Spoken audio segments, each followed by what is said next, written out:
Today we're going to make cinnamon caramel squares. Yum!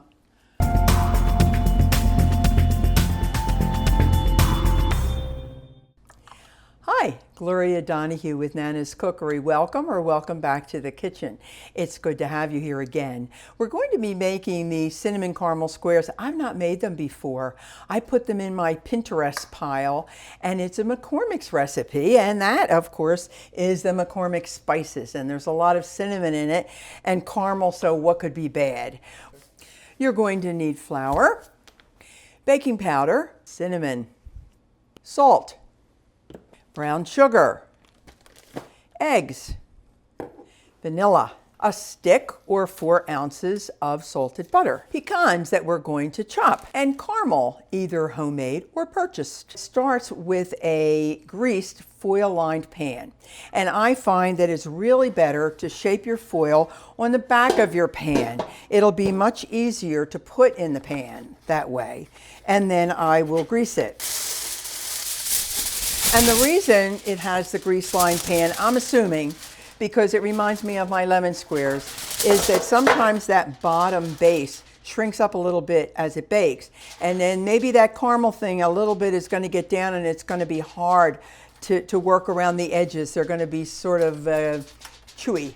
So if you use the foil and you grease it, you bake it, you let it cool the whole way in the foil.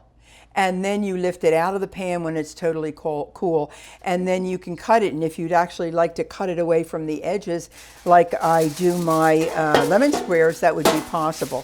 So we're going to shape this foil, and I want it to be big enough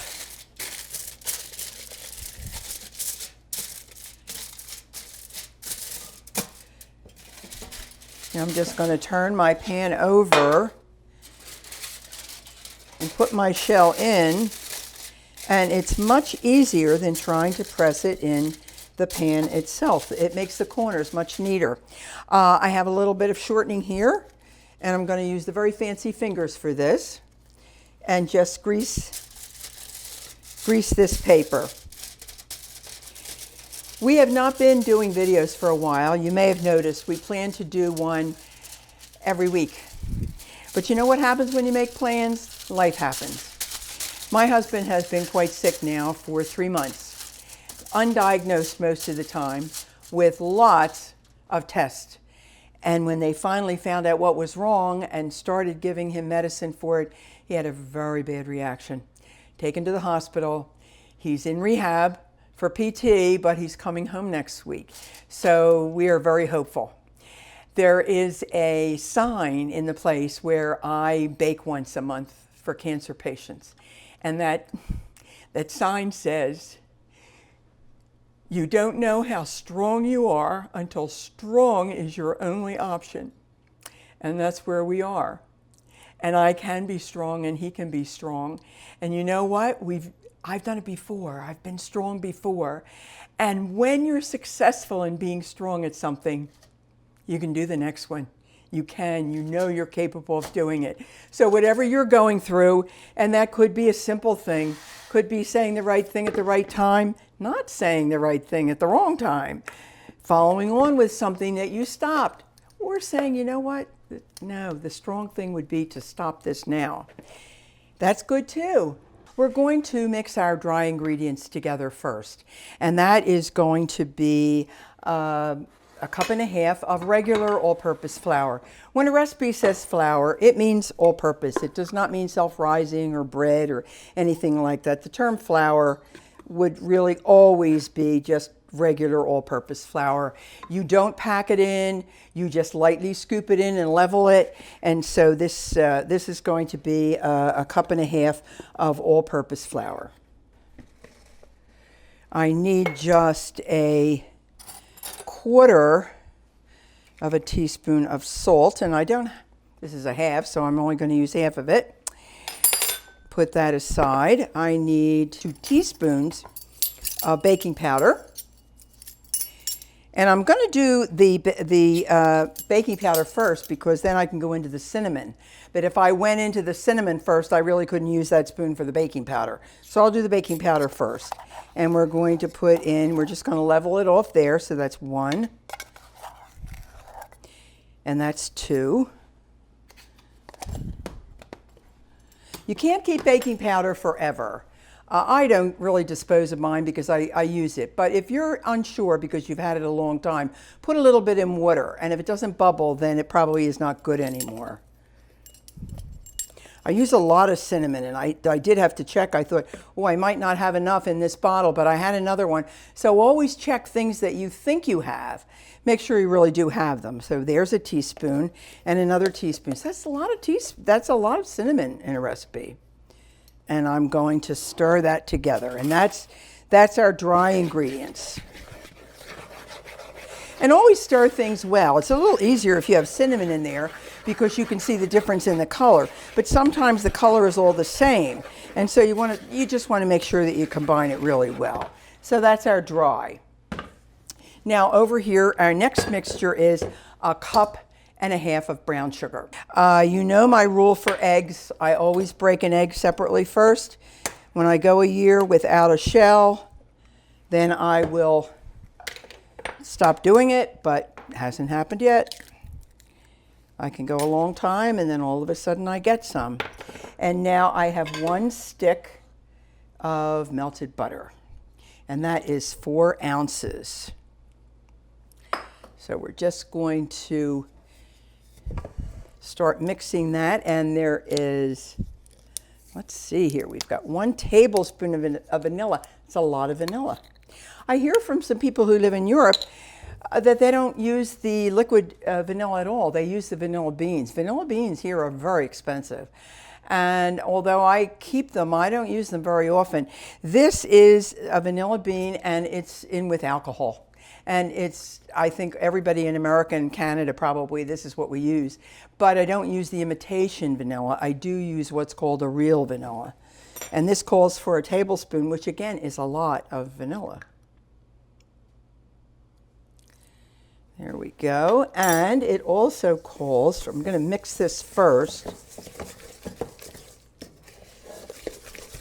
Yeah, it's coming up fine. And it also gets 1 cup of coarsely chopped pecans. So we put those in there. And now we're going to combine the 2 mixtures. And the next part I have to really think about because when I mix it, I'm supposed to save 1 cup of it. Not supposed to put it all in the pan. So I'm going to mix this together. And I think it's going to be okay. Normally I would bring the mixer over and do that, but I just thought, well, I think I can do this by hand. We need to reserve 1 cup of the batter before we put the rest in the pan.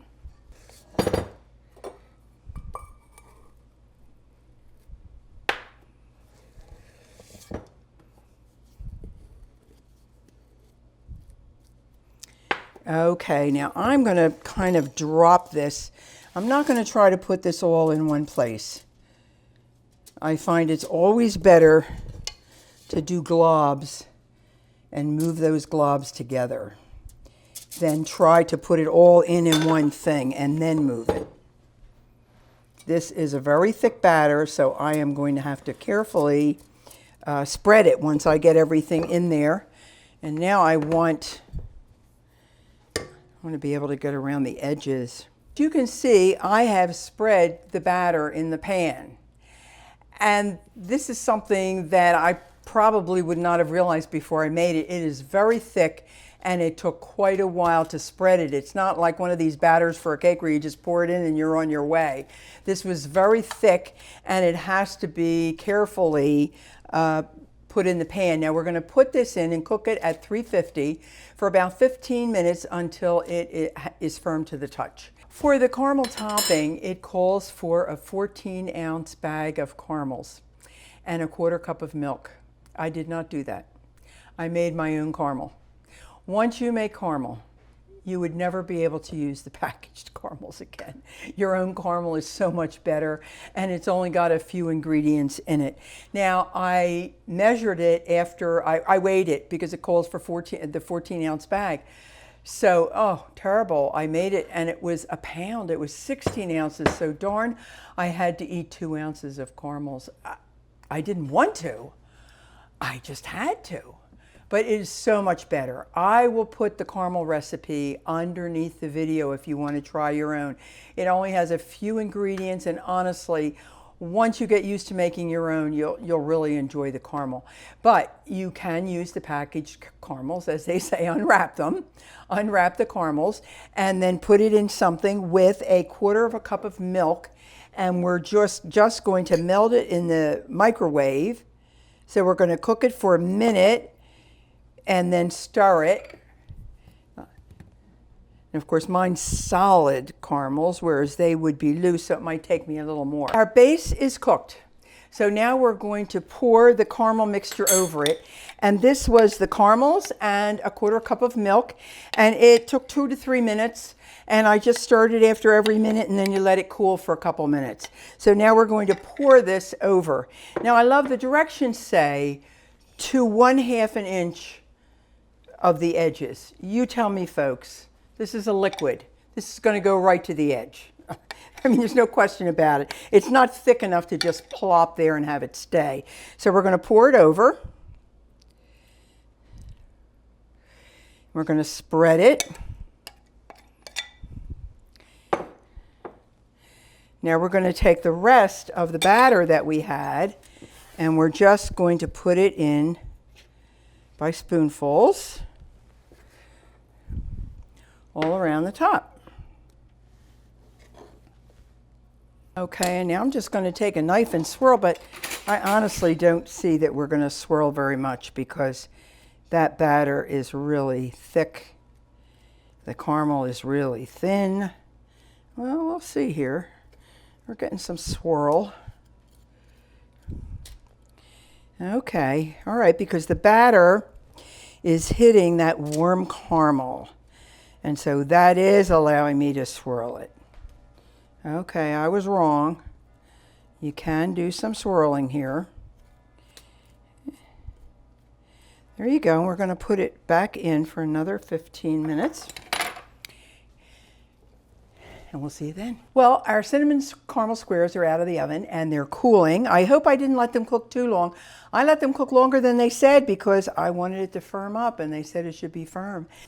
Thanks for watching. We love to have you come.